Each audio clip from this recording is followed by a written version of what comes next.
Good evening, everyone. Welcome to our first Beer and Brexit of the year. Delighted to welcome David Lidington, who I consider an old friend of the UK and a changing Europe for reasons I'll explain in a minute. He is our second winner of University Challenge. Though the first winner won it twice, I believe. Or you won it twice. You won it twice. Absolutely. Yeah, it's the first one we've had to win it twice, which is a bit sad, really, isn't it? Winning it twice. His doctorate, in case you want to go and get it from the British Library, is called I'll try and make this sound interesting. The enforcement of the penal statutes at the Court of the Exchequer 1550. I can't do it. 1558 to 15. We'll talk about that a bit later. There's a whole section. You need to read it. We've got a whole section on the Court of the Exchequer. Tory MP for Aylesbury for 28 years, Europe Minister for the coalition government in 2010, taking over from that well-known Europhile Marc Francois. Minister for Europe for 6 years, and then, this is the annoying thing about David, is his CV is going to take us till past. He was Leader of the House of Commons and Lord President of the Council. He was Lord Chancellor and Secretary of State for Justice. He was Minister for the Cabinet Office, often described informally as Deputy Prime Minister in all but name under Theresa May. He once described himself as the man who stands on the stage spinning plates on top of poles, which sounds like fun. Yeah. And the reason I think of David as an old friend is way back when, on the 28th of October 2015, David was the speaker at our official launch. So it is somehow fitting that you're back here, David, on this day before the big day, which isn't to show us off the stage, but to herald a new phase in our existence. So let's start with the softball ones. Are you glad to be out of frontline politics? I'm missing the House of Commons much less than I thought I would.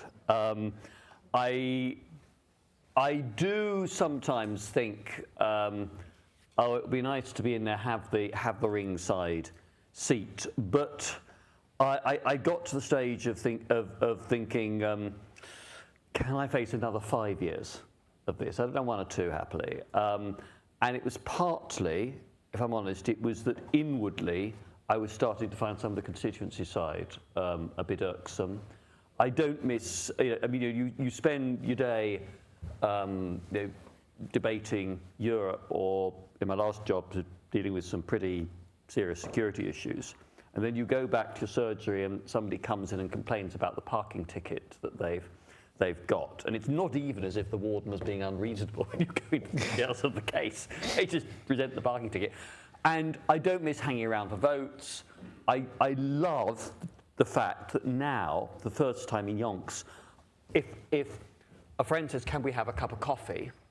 I can say, well, yeah, let's do it then, and we can dawdle over it a bit. And I don't have to say, talk to my diary secretary, but I think that 5 weeks next Wednesday, I've got 10 minutes between 2 and 2:30 when we could fit you in.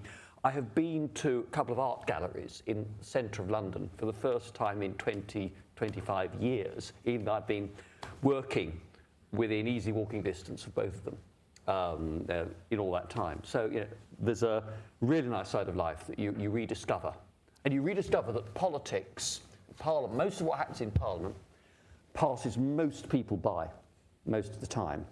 And you know that if you're in touch with your constituency, but actually it really comes home to you once you step outside the front line yourself. Okay. Do you fancy the Lords?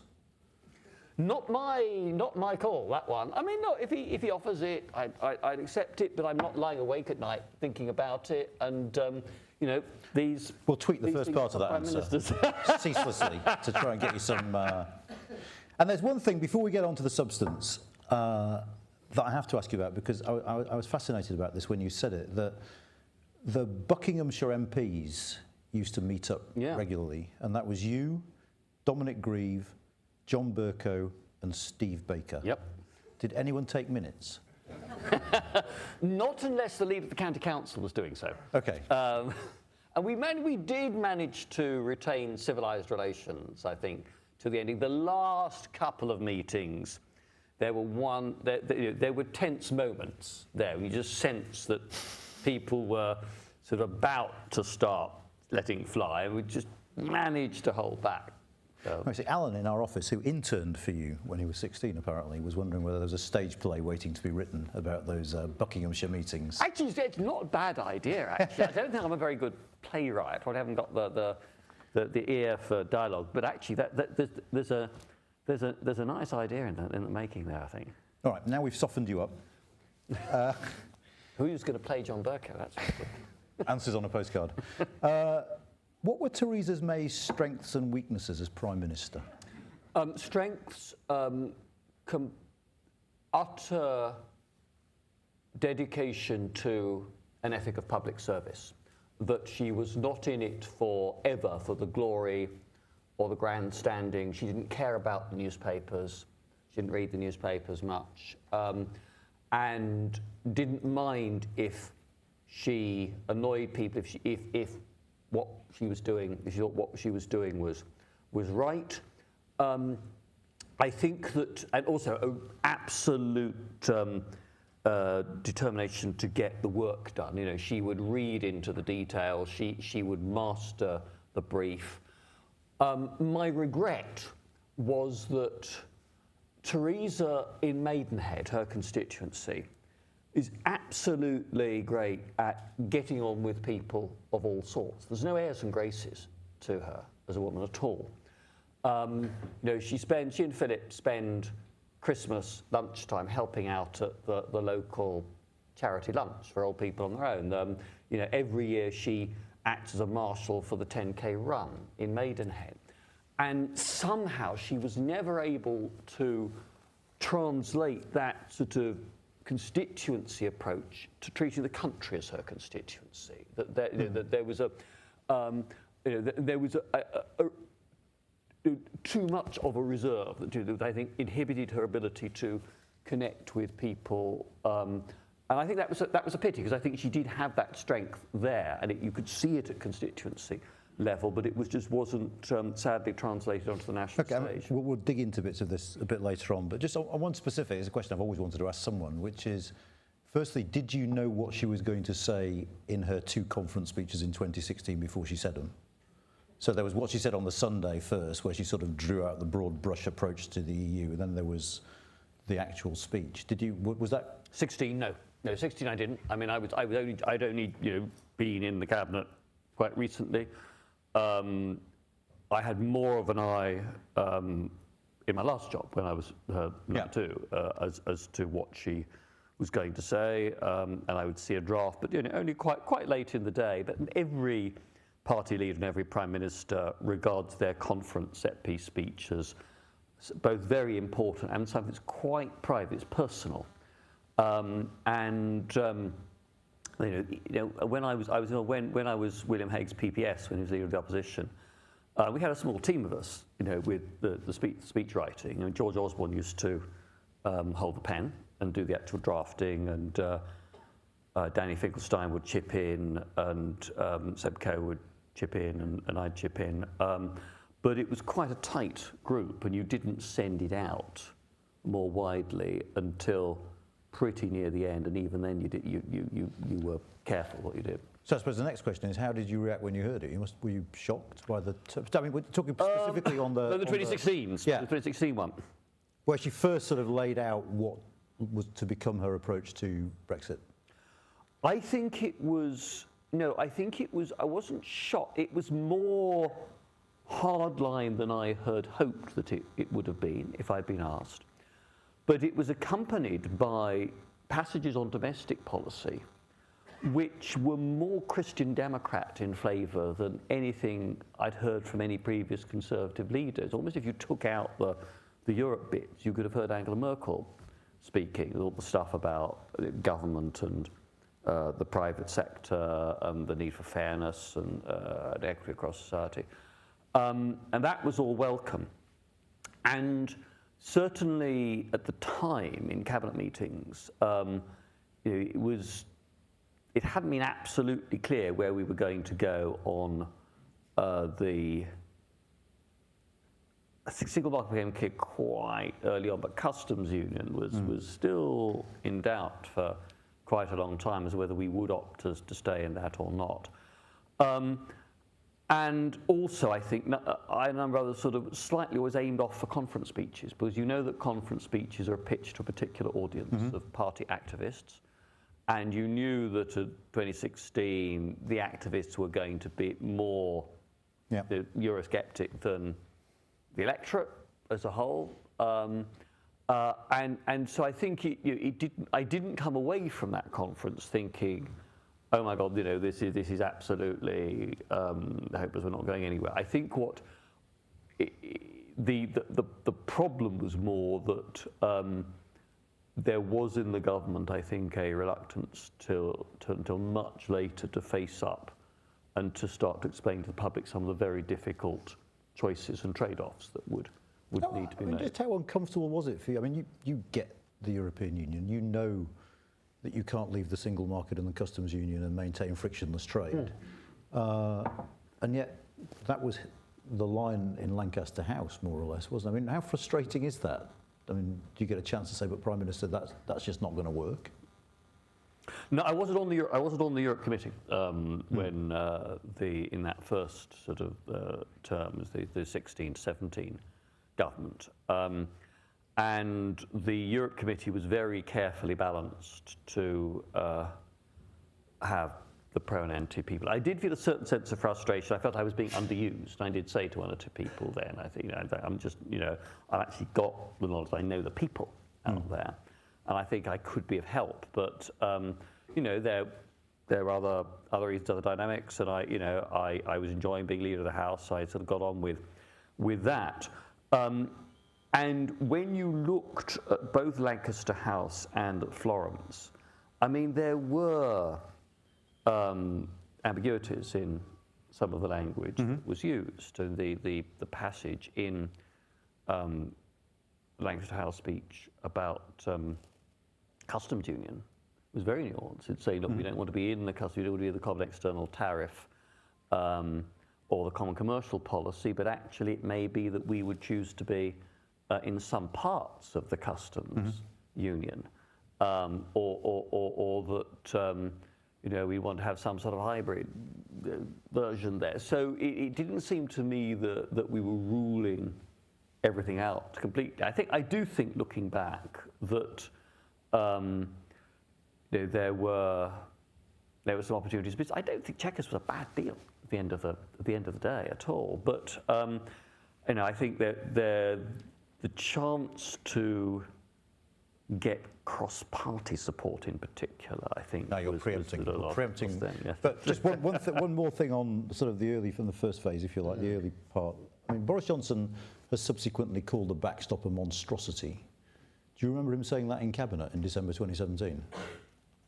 Well, of course, I can't reveal what was said in Cabinet. But I think that,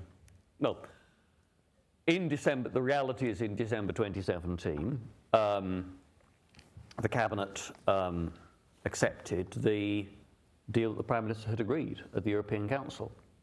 And I think that, and it was clear what to me what the implications were of that. Now, there was then at the beginning of 2017 some examination of the entrails and sort of an attempt to interpret the language of the joint declaration in a particular way. But the principle had been established there. I do think actually that the UK government, I mean, it wasn't individual ministers. I think the UK government collectively underestimated the extent to which Dublin had made the maintenance of an open border north-south as an absolutely the key element of its demands in the negotiation. And they called in every favour that they could. Remember, the Irish have been the friends of the Commission and the institutions. But we were committed to that as well. We were committed to that, but at the same time wanting to ensure that there was not an impediment to east-west trade across the Irish Sea. But also there was a sequencing issue there that And I did have a lot of sympathy with David Davis's view on this, that actually if you are saying that the whole question of the future relationship can only be addressed once the withdrawal terms have been negotiated and agreed, well then surely the future of arrangements on the Irish border are matters that need to fall into phase 2, because how can you come to a view about that without knowing what's going to happen on your other borders? If that's all going to be phase 2, well then how on earth do you deal with the Irish issue up front? And I think we were outflanked in negotiations on that particular question of sequencing. Except, and we'll come on to the May deal in more detail in a minute, that actually the May deal managed to square that circle to the extent that it gave. Yeah. We had a huge amount of effort, led by Theresa personally, went into getting that resolved on an all-UK basis. So just to pause briefly at Chequers, did you get the sense when you left Chequers that weekend that ministers were going to resign as a result, or did you leave thinking actually that went remarkably well? No, on the steps of Chequers, I was optimistic because there hadn't been any muttered imprecations during the dinner that evening. Boris had got up and made an impromptu speech saying he was leaving, much happier. We'd have a song to sing, and he'd be quite downcast when we arrived, but it's a good outcome. And I had a brief word with David Davis on the steps as we were waiting for cars to arrive, and certainly I picked up no hint that he was still deeply unhappy and was considering his position. Now he did, and David's somebody who very much makes up his own mind on these things. Going back his resignation as Shadow Home Secretary those years ago. So obviously he was more trouble than he was letting on, but he kept it very well concealed. I remember Chris Cook saying that someone on the EU side, one of the EU negotiators, had said that if Chequers had been produced a year earlier, it would have been very, very hard for the EU to turn it down in the way they did.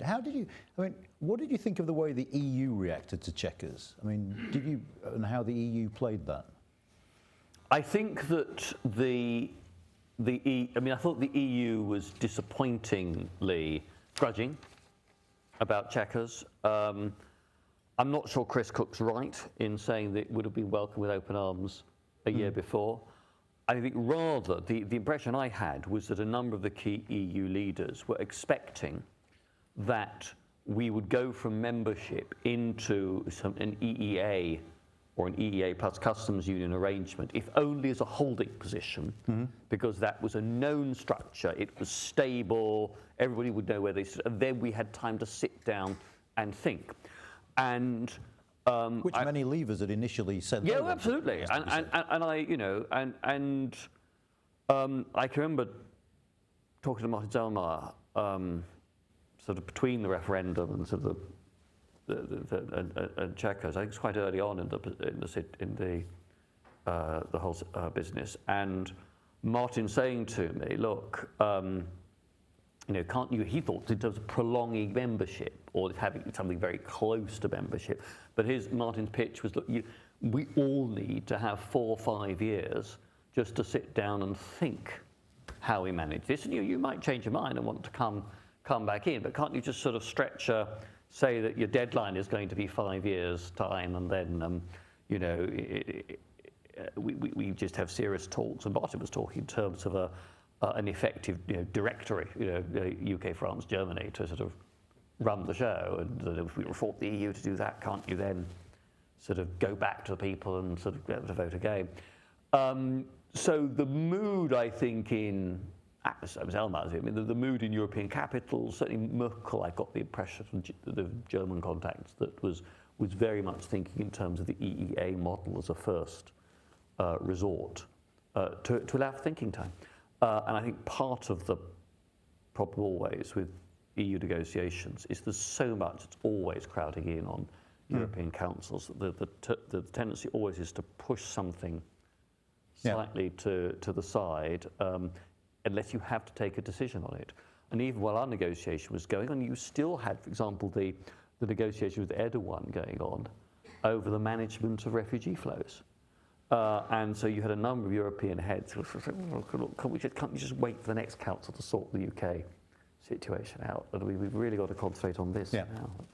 Did you get the sense that actually on the EU side there was some at least who thought, if we play hardball, they'll change their minds? Yeah, there was a bit of that, I think, was going on. I mean, I think if I criticise the EU side, it's that I think on that side there wasn't really sufficient thinking going on about the geopolitics of this. My biggest worry with the whole process, and again now with phase 2, is that everybody who's in negotiation gets fixated upon their negotiating position and the logic of that. And on the EU side, concerned about the cohesion of the 27 and the solidarity of the EU when they've got plenty of other tensions in the system at the moment. And therefore not actually thinking strategically and saying the goal in these circumstances is surely to maintain a really close strategic partnership between the UK and the continuing EU, because we have Putin, because we have the arc of instability across North Africa and the Middle East. We have these challenges from large-scale migrations going to continue for a couple of generations at least, from serious organised crime and terrorism. We've got a United States where a large section of the population of the political world is saying, should we be the automatic guarantor of Europe's stability? And is Europe that important to us anymore? I don't think it's just Trump. There's a current in American thinking there now. You've got China holding up a different model of political development from that of liberal democracy on the Western model. And actually, at a time when the European democratic model is under a lot of pressure, there's the need for that strategic partnership. My worry then and my worry now is still that people forget that, and they get so focused on the integrity of their negotiating position and arguments about fish or customs checks or whatever, that we lose sight of the big picture.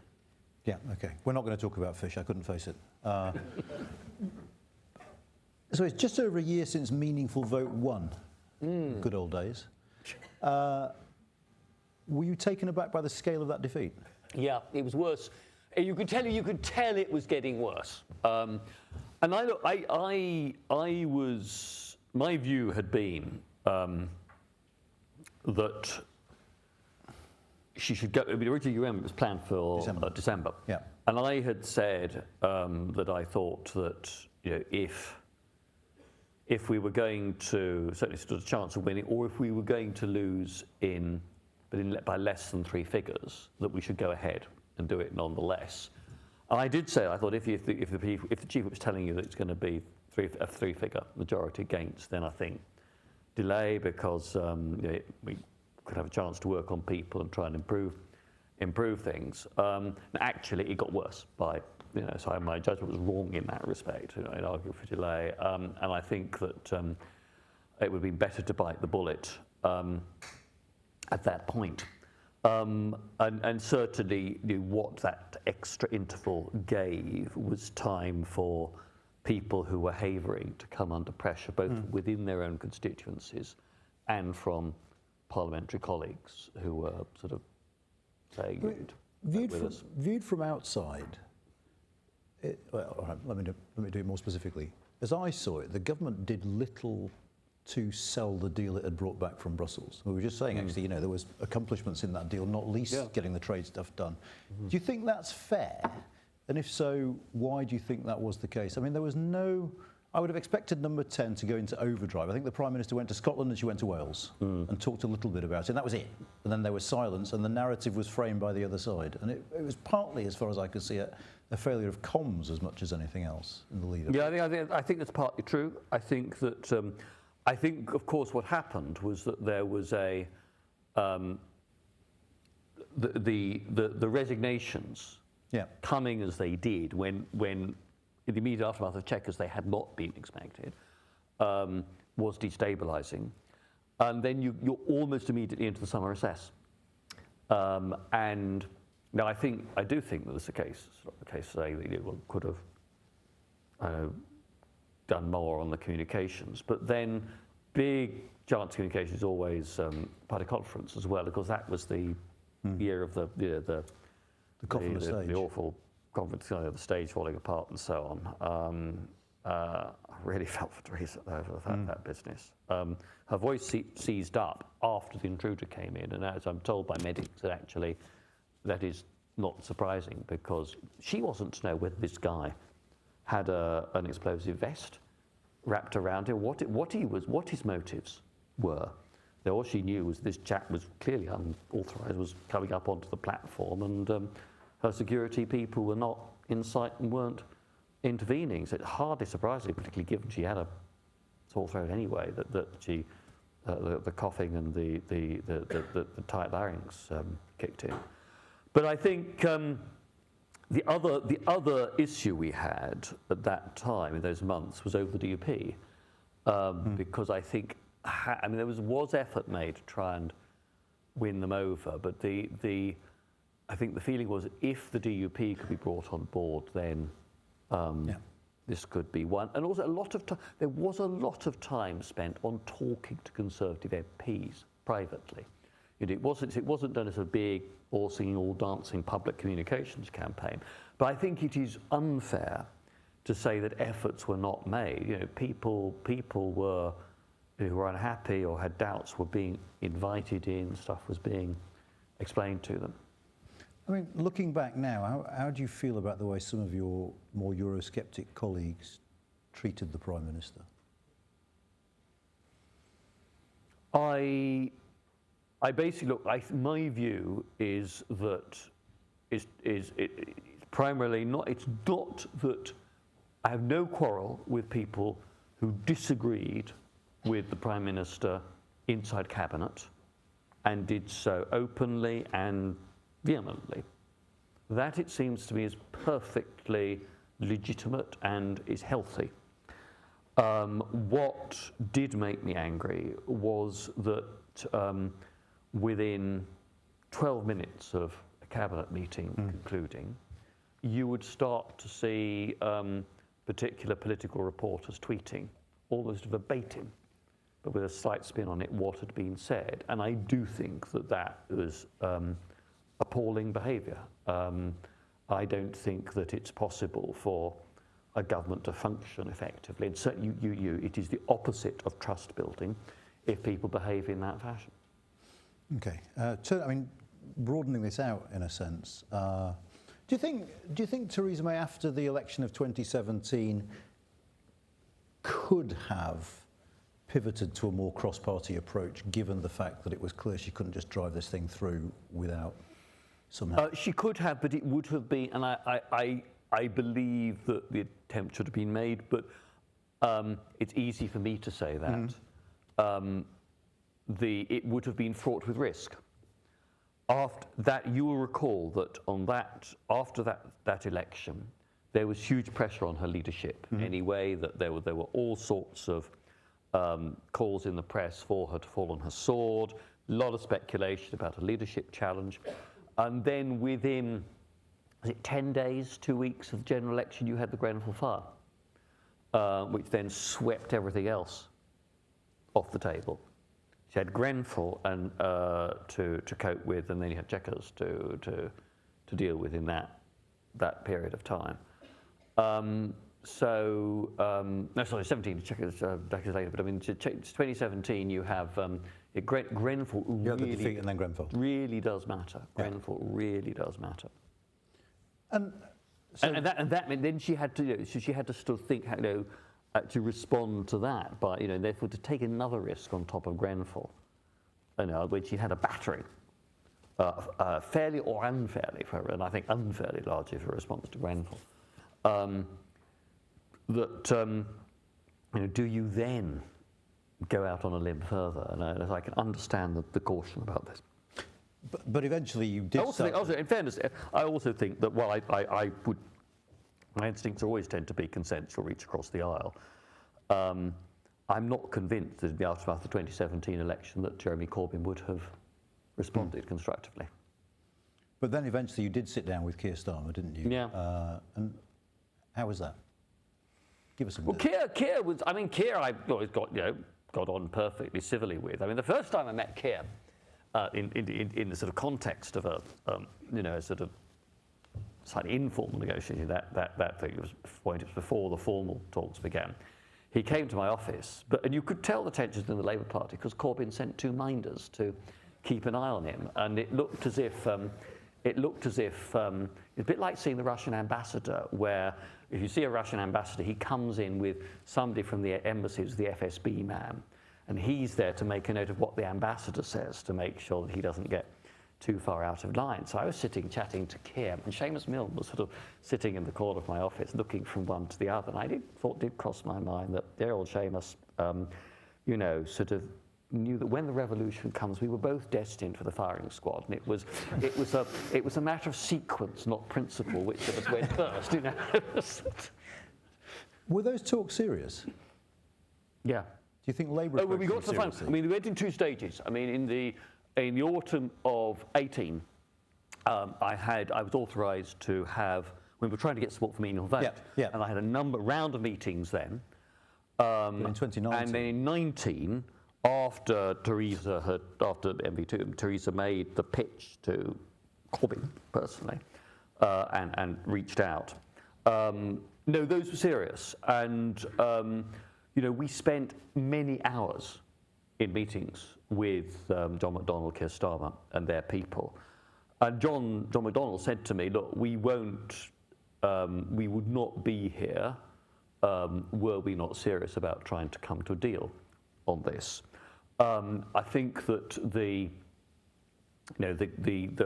cracks on both sides were just too great to form a united position, and the talks were always on the without prejudice basis. That each side was clear that we would see if we could get to a deal, then we would have to go back with that to our respective cabinet, shadow cabinet, to see if they were willing to endorse that.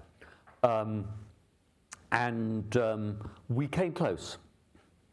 There were a number of issues, which it turned out it was just down to Labour not really understanding where we got to in the negotiations. And one thing Labour kept pressing us on, for example, is why we were not more ambitious in Chequers and in the draft political declaration and withdrawal agreement on justice and home affairs, cooperation in the future, and on participation in European institutions like the safety the agency, and so on.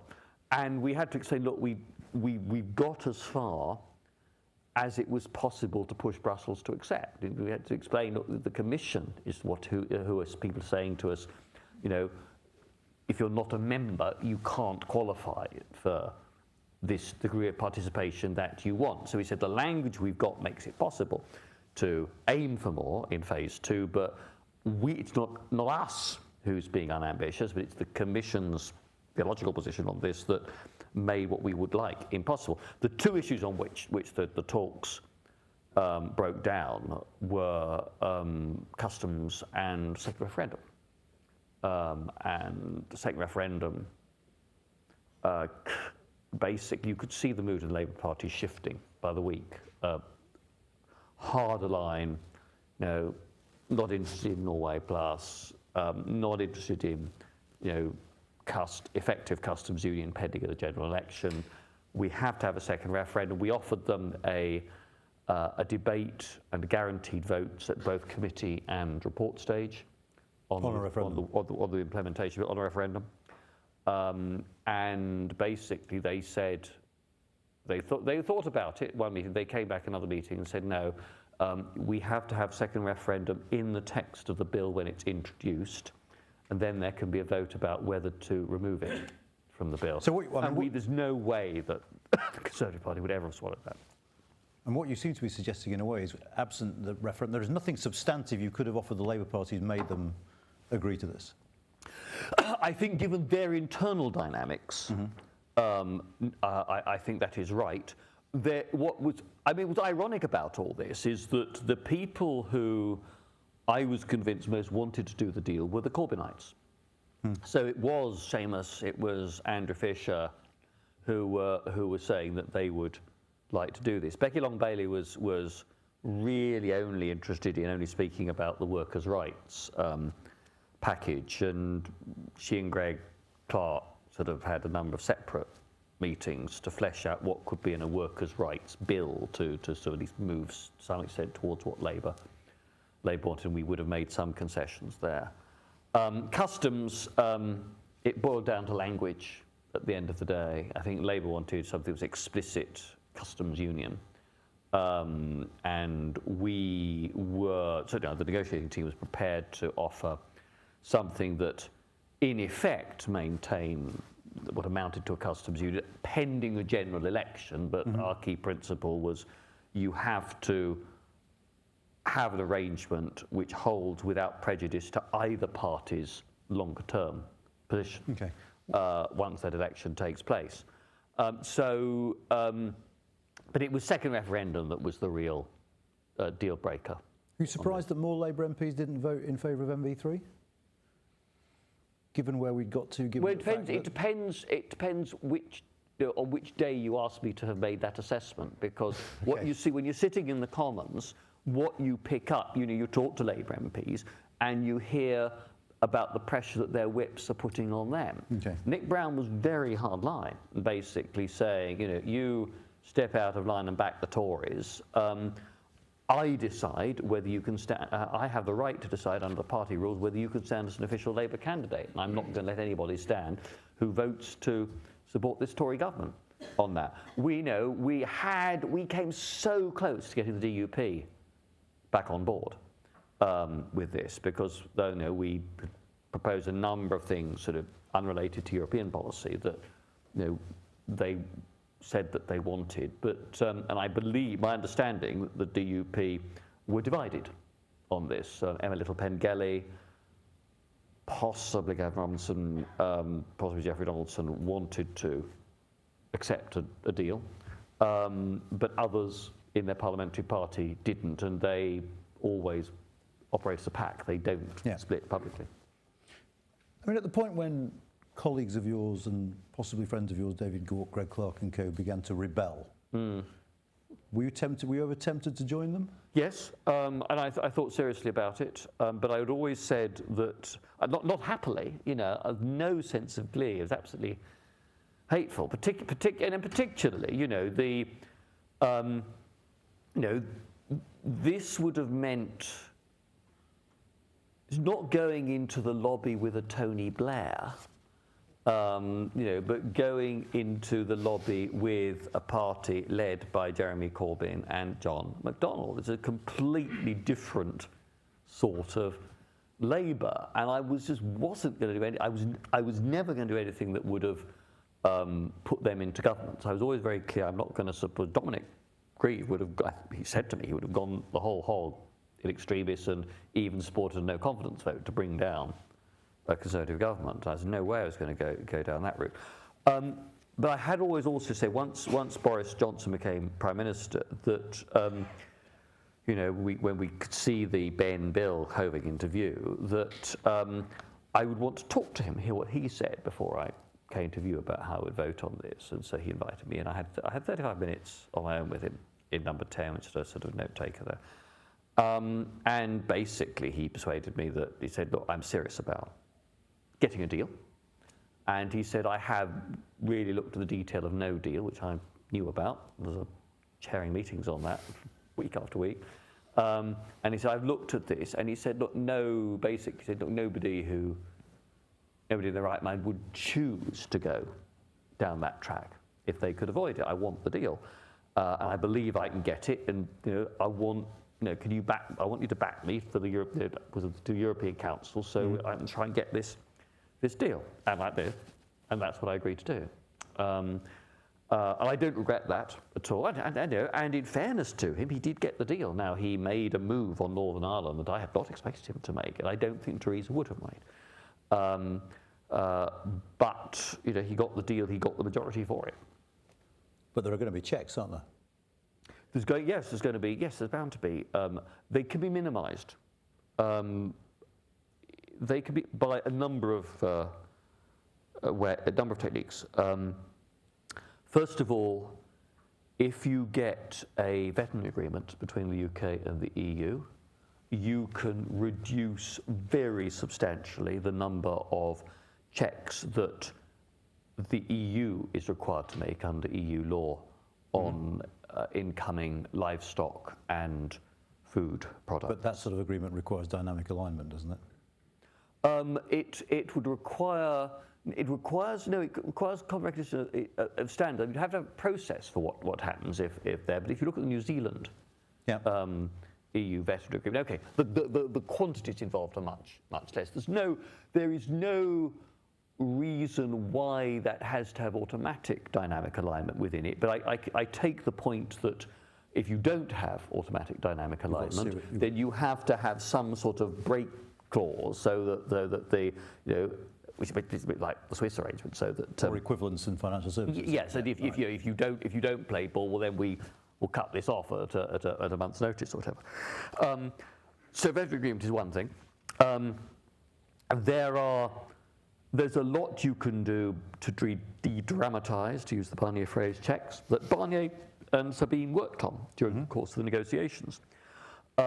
We did quite a lot of work in Whitehall on this when we were trying to model how the backstop would operate in the light of Theresa's promise that in the event of that happening, GB would align with Northern Ireland on goods regulations for as long as the backstop remained in place. And so what we ended up with was a model where you would be looking at checks, not at the ports, but checks in the market or checks at the place of production, and they might be a mixture of random and risk-based spot checks. And the Commission seemed to be fairly happy with that approach. I can see how you can negotiate that stuff down, and I think I would also hope that the government will look at financial assistance to, if necessary, to Northern Ireland businesses, an overwhelmingly SME economy, as you know.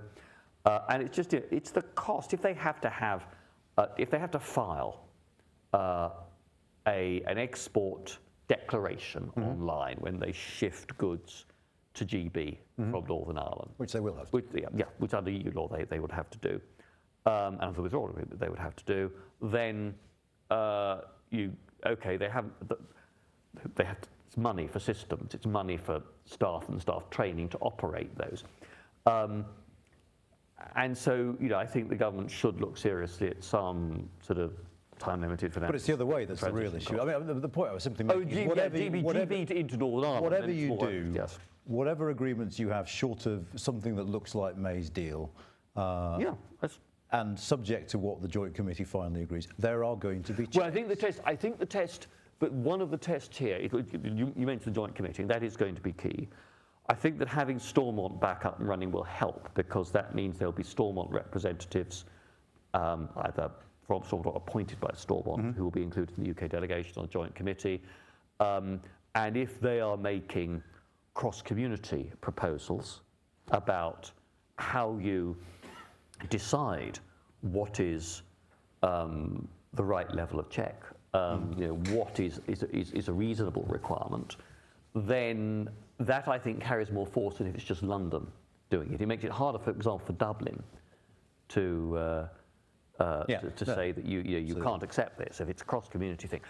The other thing, but I think there's an underlying philosophical question here, which will, I think, be where a lot of this ends up, which is, to what extent is the European Union prepared to carry a degree of risk about the integrity of the single market?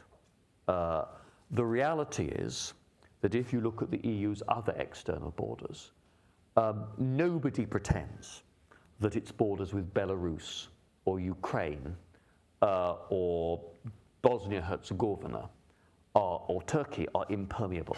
There is stuff that comes across through smuggling, whatever, and the French are less worried about any of those countries as a direct economic competitor. Yes, but it's not a question of. But that is not the argument that is being used. The argument that is used is horse meat. It's we could get stuff that doesn't meet our standards into the single market. Now, if it's a question of worry about the UK concluding another third country trade deal that, say, lets in the famous chlorine wash chicken or whatever, which I don't think it's likely to happen, but let's say that is the fear. Well, then you put a clause into your arrangements to say that in the event of this happening, where we reserve the right to terminate these generous arrangements that we make with you.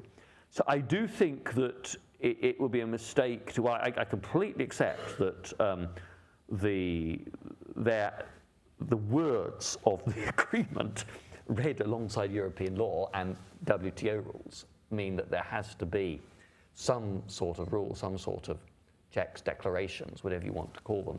I think that there are ways in which they can be made a lot less onerous. That was brilliantly done, if I may say so. Right, I've sort of dwelt on this in a sort of nerdy way, so I'm going to try and speed this up because there's quite a lot we want to. Firstly, can you imagine the Prime Minister under any circumstances asking for an extension of transition? It won't be called that. No, but what I meant is formally via the process in the withdrawal agreement. No, I don't know. I think given what he said now, I think that is very unlikely. I think what is more likely is that the government will go for a deal at the end of the year, which is based on zero tariff, zero quotas on goods, but then whatever the text says, whatever it's called, it will then look forward to a series of benchmarks and timetables for agreeing other aspects, and it could even maintain the status quo in the interim. Well, it could but I think that the government will be very reluctant to do anything that looks like a general rollover. I think that if it was looking at particular sectors or particular areas of cooperation, then I think there might be a readiness to do that. Okay. If you were entering politics now, would you join the Conservative Party? Yes. Okay. Who are you closer to politically, Jacob Rees-Mogg or Nick Clegg?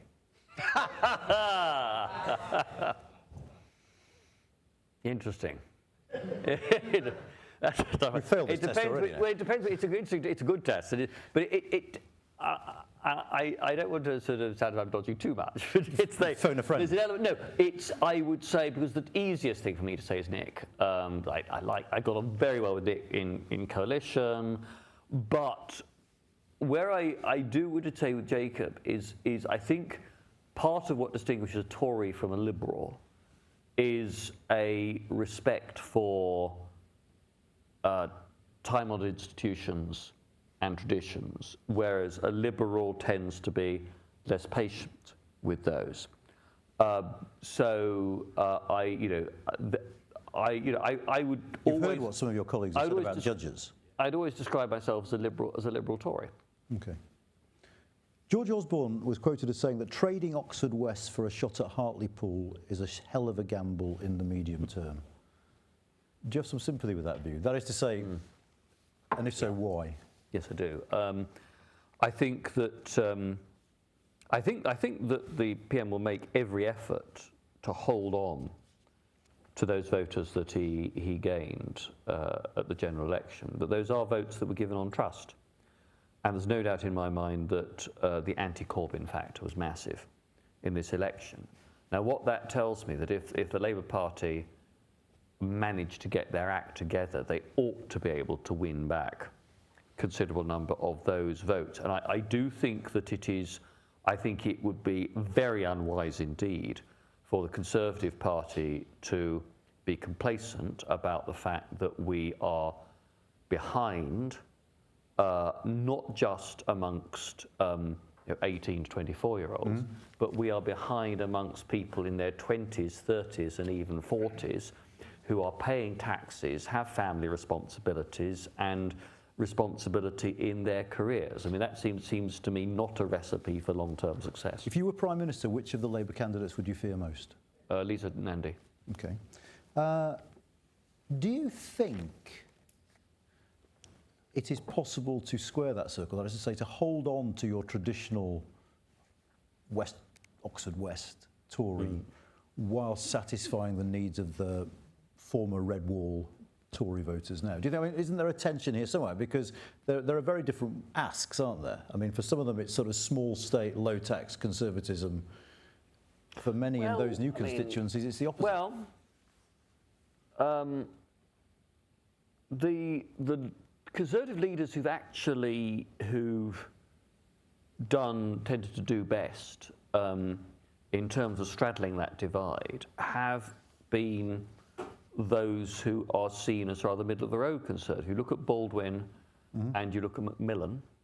I mean, in 1959, the Tory party did win Hartlepool as part of its majority of 100. We didn't take it this last time. But I think, no, my view all the way through is that if we're going to be a truly national party, and to have a solid electoral base, we have to aim for both Bolton and Battersea. You know, you can't simply write off sort of the section of the country, and to write off, you know, university cities, big metropolitan areas, is either a recipe for disaster. You know, it's not guaranteed that today's 35-year-olds suddenly change their voting habits as they become 45 or 55. Just as the Tory party has got to do much, much more to win support from black and other minority ethnic voters. You're now talking about, it's very striking, if you look at my county, Bucks, where we had not a very close shave, but where we had a tricky result was Wickham. Okay, Steve would have had a bit of a sort of Remainer push against him. But one of the key things about the High Wycombe constituency is that it is becoming increasingly British Asian in terms of the electorate. And so people from those communities are moving out into the suburbs and into home counties and the sort of the commuter zones around the big cities. Very brief, I want to talk, because it was part of what you did in government and it is really important, just briefly about Scotland. Yeah. And firstly about the devolution settlement in general. Do you think the Joint Ministerial Committee can ever be anything more than a talking shop, given its... It can't be a decision-making body. It should be there, it seems to me, as a talking shop, as a consultative forum, as a way in which to identify problems and hopefully nip them in the bud and get them addressed at senior ministerial level. But it's never going to be enough just to have JMCs. If we're going to really make devolution work, it requires a constant conversation between ministers in the different jurisdictions. I did open up by having an open invitation to the Scottish and Welsh ministers to come and see me on their own or as a pair if they wanted, without any officials, before the JMC meetings started. And we used to clear the air quite a lot in those meetings. Of the Whitehall Department, some are a lot better than others at how they engage with Scotland and Wales and now Northern Ireland over legislation, actually trying to make sure that they've identified where they've got any concerns that they've addressed them. There's others who it's just been utterly frustrating. You know, I had to go and shout at the Secretary of State to get them to do what they ought to have been doing weeks previously. Is it not a fair complaint, though, that certainly since the referendum, the British government has treated the devolves rather shoddily? No, I don't agree with that. I think that there were, for a number of reasons, there was a very unfortunate lapse in the regular meetings of JMCs. It was about 10 months in 2017. General election, aftermath of general election and so on, then Damien Green's problems towards the end of 2018 that meant the JMC did not meet for months. Now, I managed to get it back onto a monthly meeting schedule. And that should continue. But I know Shodley's wrong, and I think you've got to accept that the current Scottish government has a single strategic objective, which is Scottish independence. Everything else is a tactic designed to secure that ends. So, I mean, it's contrary to their strategic objective ever to be completely satisfied with what a UK government is going to propose to them. But when you came to government in 2010, Nat Sen recorded support for Scottish independence at 23%. Can you honestly say you're proud of how your party has handled the union, given what has happened since? Well, of course, the big surge up in support for independence took place under the coalition. So it was in that the Scottish referendum that suddenly became crystallised, and it happened quite rapidly. If you went just a few months before the referendum, 2014, there was a sort of the polls were saying sort of 60% for staying in the United Kingdom. So I think there is there's a message there to me about the need for unionism to articulate its case in terms of not just in terms of sort of profit and loss account, but in terms of imagination, in terms of more the community. You have the positive case, political case for the union and why people should stick together, rather than just saying, oh, it's terribly risky and expensive to pull out. Similar to the European debate. No, I was going to say, because actually it strikes me that, with Scotland, you started with a situation where support was sort of mid-20%, and the ultimate result was far, far closer. What a bizarre model of a campaign to pick for a vote where you're starting off neck and neck, wasn't it?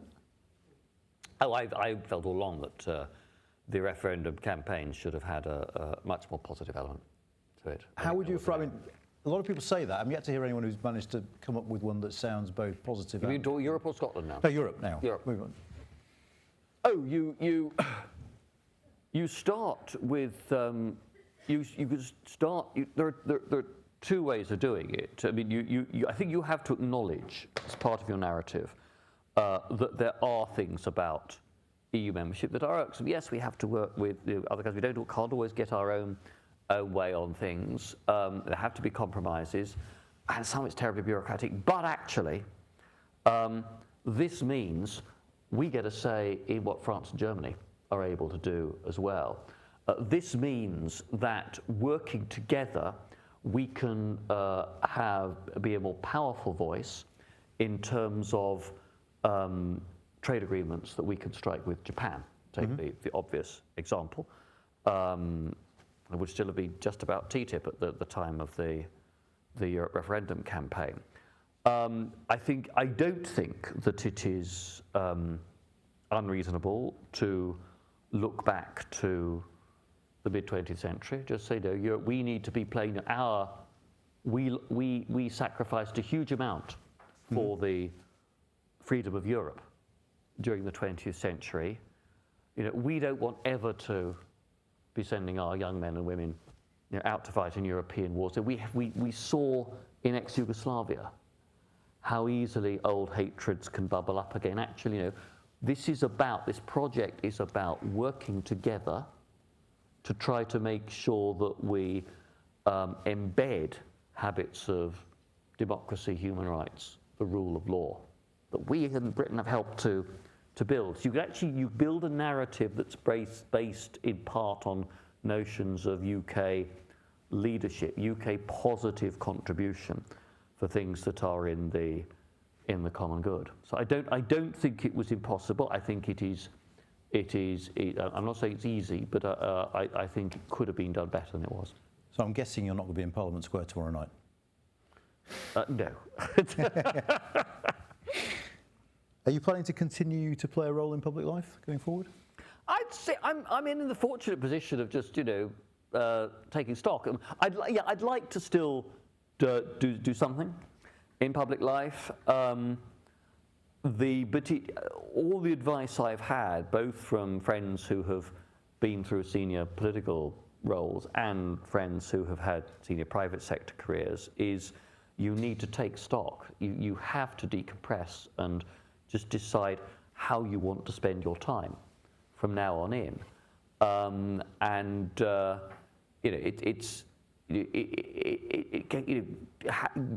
Going having had to take a decision in a very short space of time because the election was called unexpectedly, rather than having a 6-month or 12-month glide path before an election, it's a bit like going cold turkey.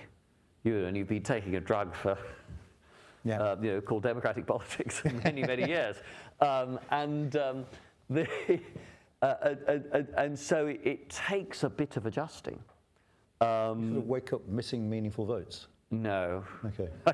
I don't wake up missing votes at all, or hanging around for votes. I miss what I miss. I do miss the camaraderie. I miss sort of friends in the house, and I miss just the sense of being part of an ancient institution. And being part of government, presumably. Yeah, but that's most MPs are not at the heart of government. And you've got to be philosophical. I had a good run at a government, and chose to step out when I did. And I've always said to people that the young men and women sort of say, what about going into politics? And I would always encourage them to do so, but I always say just don't make that your sole hope of happiness. There is so much luck involved in this. I remember really talented Conservatives who ought to be in the House of Commons, who've been great MPs, and they stood for supposedly winnable seats during the Blair landslides, 97, 2001 in particular. There were equally brilliant Labour people who should have been elected in 83 or 87, but weren't because of Conservative landslides then. So you've got, really good people who, for whatever reason, either never got a shot at ministerial office, the swing was against their party, or they just didn't hit it off with the Prime Minister of the day, and that's just how it is. So I've been very fortunate. We've now hit our quickfire round. Actually, we've done so many of these quickfire rounds, we should be able to analyse this data by now and come up with patterns. We're going to do some infographics on these quickfire round questions at one day. Beer or Burgundy? That's what we're drinking with, but beer. Beatles or Stones? Stones. Cheddar or Camembert? Cheddar. Oasis or Blur? God knows.